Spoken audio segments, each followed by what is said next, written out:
You've probably heard people talk about chosen ones.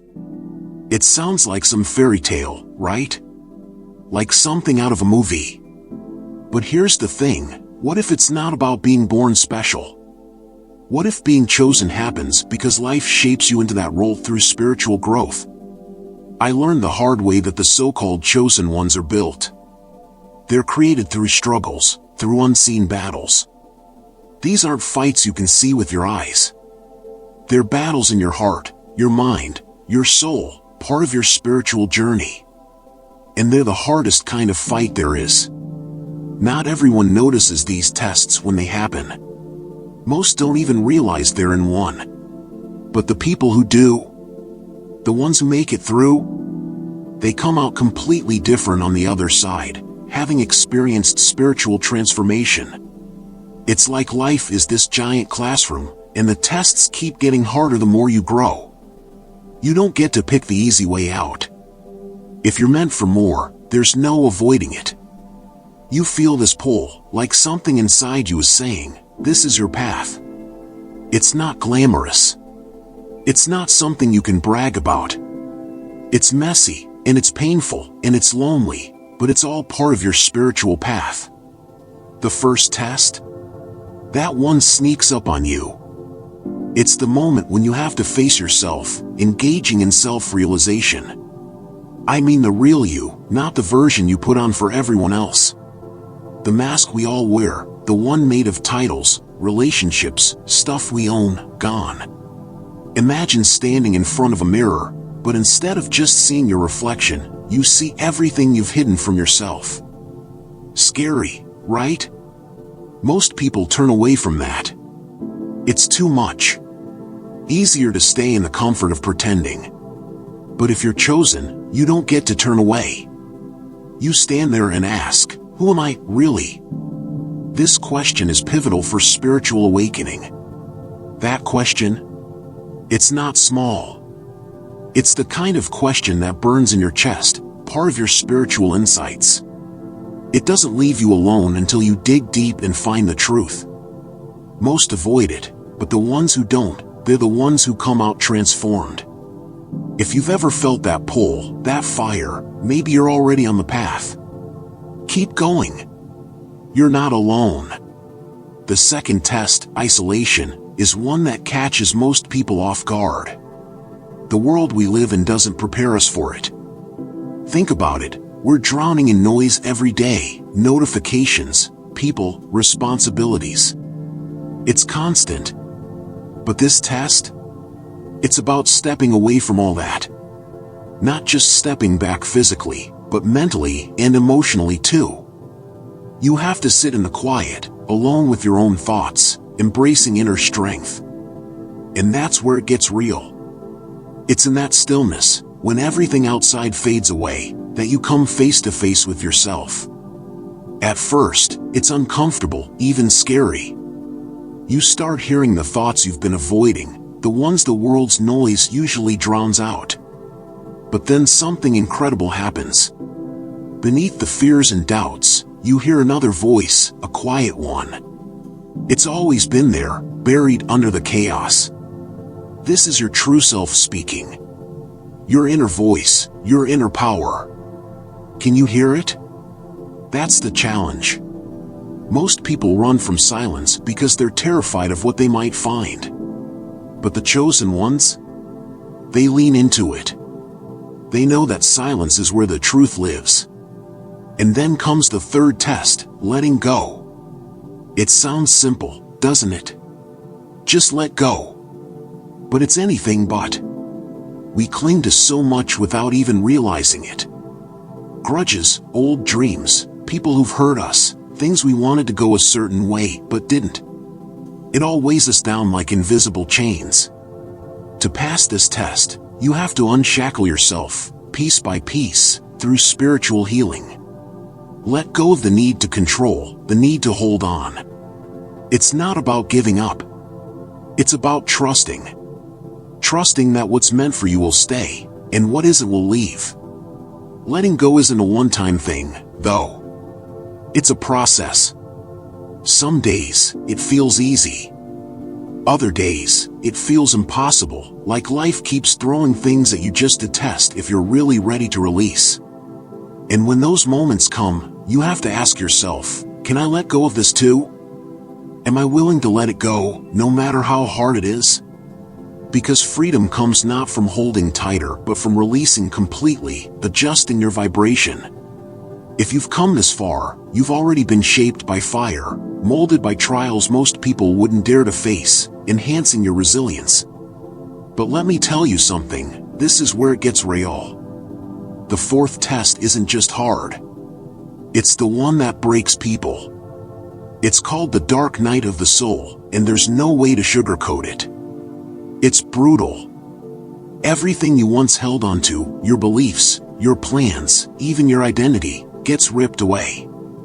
The world doesn't just feel upside down, it feels like it's been shattered into pieces, and you're standing in the wreckage, wondering what went wrong. In this test, it's not just about loss. It's the kind of loss that shakes you to your core, encountering negative energy. Relationships crumble like dust in your hands. The job you thought defined you disappears. Even your sense of who you are seems to vanish, leaving you empty. And the questions come flooding in. Why is this happening? What did I do to deserve this? Will I ever feel whole again? It's like staring into an endless void.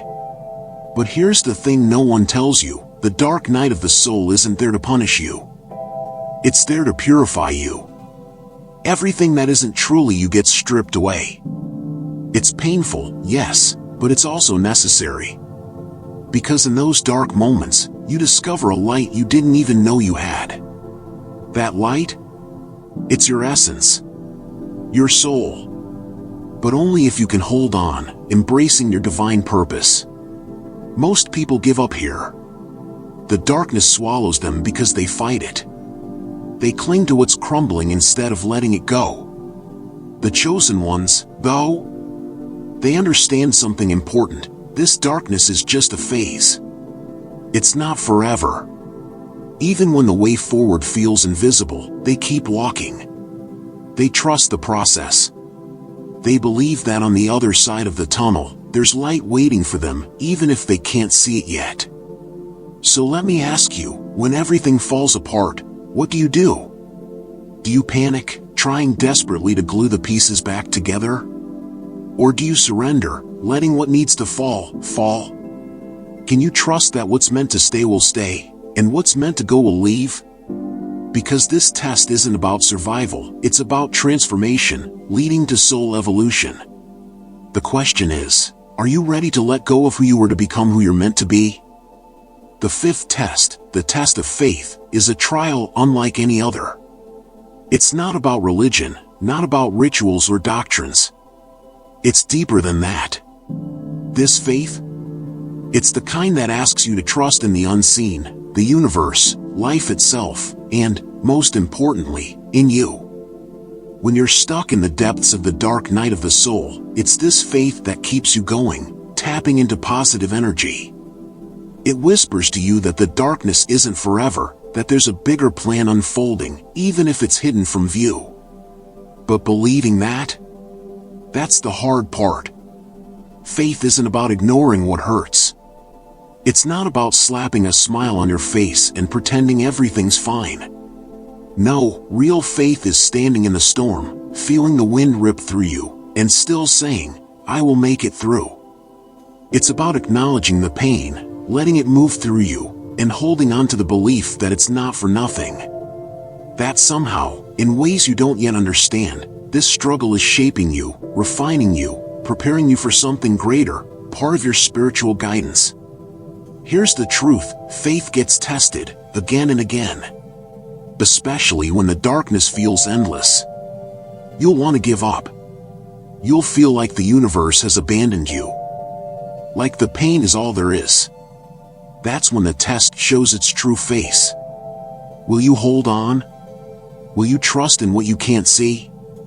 The chosen ones, they don't let go. Even when every fiber of their being is screaming to quit, they keep going. They believe, not blindly, but with an inner knowing that defies logic. Each step they take, no matter how heavy, brings them closer to the light, even if they can't see it yet. So, let me ask you, how strong is your faith? Can you trust the process when everything around you says not to? When the path is dark and the answers feel far away, can you still move forward? Because faith isn't about having all the answers, it's about walking forward, even when you don't. There comes a moment, after all the wrestling with doubts and fears, when you're standing at the edge of something bigger than yourself. That's when the sixth test begins: surrender. This isn't about fighting anymore. It's not about proving how tough you are or how much you can endure. By now, you've already shown that. This is a different kind of strength. It's the strength to stop holding on so tightly, to let go into the flow of spiritual life. We humans, we're obsessed with control. We plan out every detail. We try to shape our lives like clay, forcing it to fit the image in our heads. But life has other plans. It twists and turns, leads us places we never thought we'd go, places we didn't ask to go. Some paths bring joy, others bring heartbreak. Most are a mystery. And here's the hard truth: control is just a mirage. The chosen ones figure that out. They see that there's something bigger guiding all of this, a force far wiser than our minds could grasp. So they surrender. Not out of defeat, but out of trust. Trust in life, trust in themselves, trust in something greater. It's not about giving up. Surrender isn't the same as quitting. It's about releasing resistance. Imagine trying to swim upstream in a rushing river. You'll tire yourself out and get nowhere. But if you let go, if you float with the current, it takes you exactly where you need to go. Surrender is like that. But it's not easy. This test doesn't just ask you to let go of plans or expectations. It asks for more. Your ego. Your attachments. Your idea of who you think you are. That's terrifying. It doesn't happen all at once. It's a process. You let go little by little, trusting as you go. Trusting that life knows better than you do. Trusting that what's falling away isn't meant to stay, adjusting your frequency. How much of your time is spent fighting what is? Pushing against reality, wishing it were different? What if you stopped? What if you allowed life to unfold as it will, without trying to control every turn? That's what this test is asking. Surrender isn't weakness. It's bravery. Bravery to let go of the steering wheel and trust that the car won't crash. And here's the paradox: when you finally surrender, you find real control. Not the control of forcing things, but the kind that comes from being in sync with life. When you're in that flow, things just work. Doors open, paths clear. You end up exactly where you need to be, even if you couldn't have planned it yourself. But to get there, you have to let go of needing to know. You have to trust the unknown. So, can you do it? Can you step into the dark, not knowing where it leads? Can you let go of the need to grasp at life and instead let it carry you? This is the sixth test. It separates those who merely endure from those who transcend. And the ones who pass, they discover a life far greater than anything they could have imagined, embracing their spiritual gifts. If you've made it to this point, you've already proven more strength, more resilience, than most ever will. You've surrendered. You've endured isolation, darkness, and doubt. But the journey isn't over. There is one final test, and it's the most profound of them all. This isn't a test of pushing through or holding on, it's the test of awakening. It's not about effort. It's about seeing. The final test isn't something you can fight or conquer. It's about realizing something so vast, so simple, that it changes everything. It's the moment the fog clears, and you see your purpose, your truth, laid bare. This is the moment when you understand why the pain happened, why the trials came, and why you had to endure so much. It's the unveiling, the lifting of the veil that separated you from the deeper reality. And in that unveiling, you realize you were never separate. Not from life. Not from the universe. Not even from the struggles themselves, experiencing true spiritual awakening. Awakening isn't about becoming something new or better. It's about seeing clearly. The chosen ones are not chosen because they're extraordinary, they're chosen because they made the choice to awaken. To step into the uncomfortable light of truth, no matter how much it disrupts what they thought they knew. That truth is simple yet profound. You are not apart from life. You are life. Every moment you've lived, every test you've faced, was life expressing itself through you, aligning with your divine purpose. The struggles?